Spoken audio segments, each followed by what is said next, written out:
it's another Gettin Real with Ashleydawn. I'm Ashleydawn and I want to get real with you. So I just left the doctor.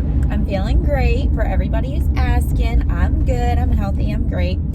But the thought came to my mind when I was leaving. The doctor knows what he's doing. He has trained for the job. He knows what he's doing. I'm in good hands. And it just hit my little spirit and I wanted to do a video. I would not go to a doctor that didn't know what he was doing. I wouldn't go to a chiropractor that had never gone to school to be a chiropractor. Why? Because he could hurt me, because he could damage me, because he could break me. Can I talk to the single women for a minute and the single guys, because it goes both ways? Do not date somebody who has no idea how to take care of you. Ashleydawn, what are you talking about? If the person you're interested in can't take care of themselves, that is a sure sign. That's a huge red blinking flag, huge red light. They're not going to be able to take care of you. If they don't know how to take care of themselves, they won't be able to take care of you. If somebody still lives at home with their parents and their parents pay all of their bills, take care of them, maybe they have kids, maybe their parents are taking care of their kids, that person, if they're not taking care of themselves and they ain't taking care of their own kids, they're not going to take care of you and the potential of you having kids. Or maybe, like, you know, in my situation, I've lived with my parents for a long time. I helped my parents. I drove my parents around. I took my dad to... I have lived with my parents and I've taken care of my parents and I've helped them with driving and different things throughout my life. Here's the deal. I've always paid my own bills. When I was in high school, I paid my own bills. I bought my own car. I paid my own insurance. I paid my own cell phone bill. I paid my own bills.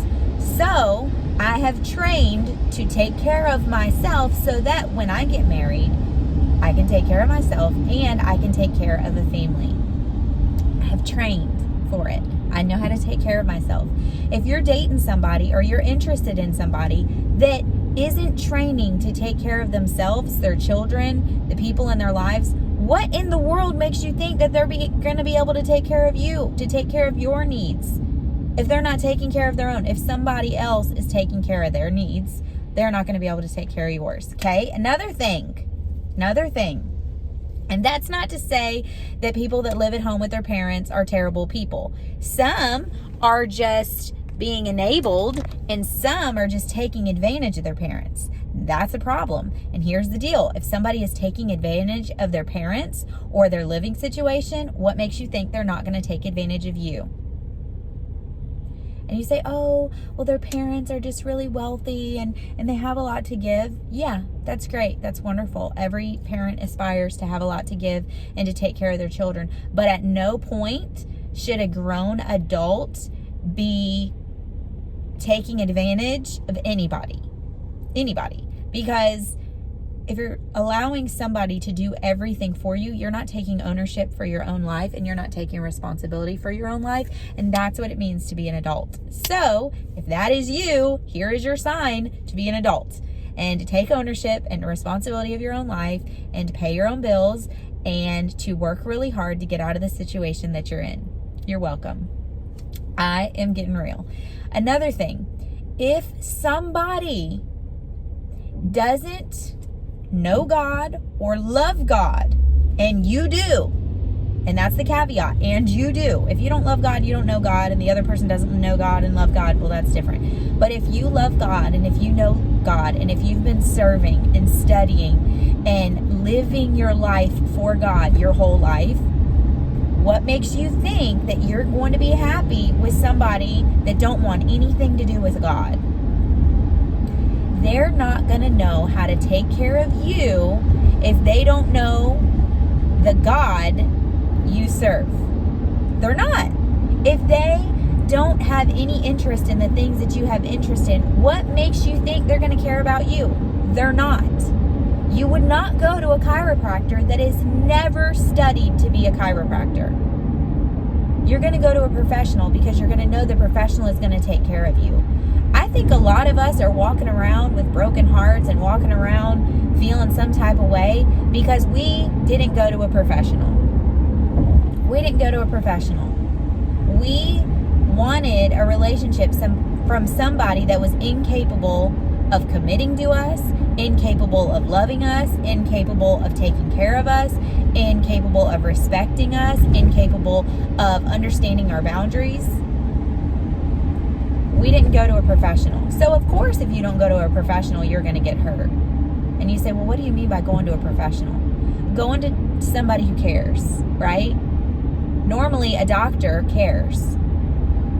One, because they don't want to get sued for malpractice. Hello. But another, because they've studied and they know what can happen if they don't do their job. They know what can happen if something goes wrong in the procedure. There's some weight, there's some value that they have assigned to you as their patient. If you're dating somebody and they haven't assigned value to what it means to be with you, what it means to date you, what it means to court you, what it means to be committed to you, what it means to be in a relationship with you, and they haven't assigned value to that, they don't care. And if somebody doesn't care and they haven't assigned value, you're going to get hurt. You're going to get hurt 9 times out of 10. If they don't value you, they don't appreciate you, you're going to get hurt. So, this is going to be a little short one. Go to a professional. Look at the person that you're interested in and look at their life. Are they taking care of their responsibilities? Do they have kids? Are they a good parent? Are they paying child support? Are they taking care of their children? Are they doing things with their children? Are they planning things with their children? Are they making sure that their children know how loved they are at all times? Or are they just sticking their kids in the corner with the tablet and sleeping all day, or ignoring their kids, or telling their kids they're too busy? How are they treating their children? Because their children are a responsibility. And if they're not going to take care of their children, they certainly aren't going to take care of you. If they're not going to appreciate the children that God has given to them, they're certainly not going to appreciate the woman or the man that God has given to them. Sometimes you need to go to a professional. When I was picking out my doctors, I looked at reviews. And I looked at, I Googled them and I researched them and I made sure that they knew what they were doing. If you're interested in somebody, Google them, research them, ask some of their friends what type of person they are. Get to know them. If you're going to be giving your heart to somebody, you need to make sure that the person you're giving it to is going to value it, is going to protect it, and is going to know what to do with it. Ask people that know them. If they go to church, which if you go to church, they need to go to church. But ask somebody that goes to their church what type of person they are. Who they are when they get mad. Who they are when they're in traffic. Who they are when life happens and things don't go their way. Ask them that. Ask a boss what kind of employee they are. If you wouldn't go to a doctor that didn't know what they were doing, don't you dare give your heart to somebody who doesn't value it and who doesn't know what to do with it. That is my encouragement for the day. Your heart is precious. You are precious. God has amazing, wonderful things for you. And He wants the person that you choose to do life with to understand that and to value that and to appreciate you and to protect you, to provide for you, to be respectful of you and your needs. And if the person isn't a professional in that way, they're never going to appreciate you. They're never going to value you. And you probably aren't going to be treated the way that you deserve to be treated. So make sure that the person that you choose in your life is worth choosing, because you're worth choosing. And make sure that that person is loyal, is respectful, and values you. A doctor values their patient. Most of the time, not all the times, but a good doctor does. The person that you decide to be with matters a lot more than you think it does. It's not just having a companion. It's not just having somebody there. You're literally giving your heart to somebody. And if they don't know how valuable it is, if they don't know how to protect it, if they're not willing to support you and to support your dreams and to encourage you and to encourage your dreams and to shelter your heart, they don't deserve to have it. If a doctor didn't go to school, he doesn't deserve to be your doctor. So that's my little encouragement. I hope that it blessed you. You wouldn't go to a doctor that wasn't a professional, that didn't know the power of what they could do to you through improperly treating you. Sometimes we end up with people and we don't realize that they're not realizing what could happen if they improperly treat us, because they're not valuing us to begin with. Make sure the person that you choose to be with values your heart and is willing to protect it at all costs. I love you. You are seen, celebrated, and loved. God has big plans for you. I love you, but God loves you more. He always will. So check your heart and make sure the hands that are holding it are big enough to protect it. I love y'all. Catch you in the next one.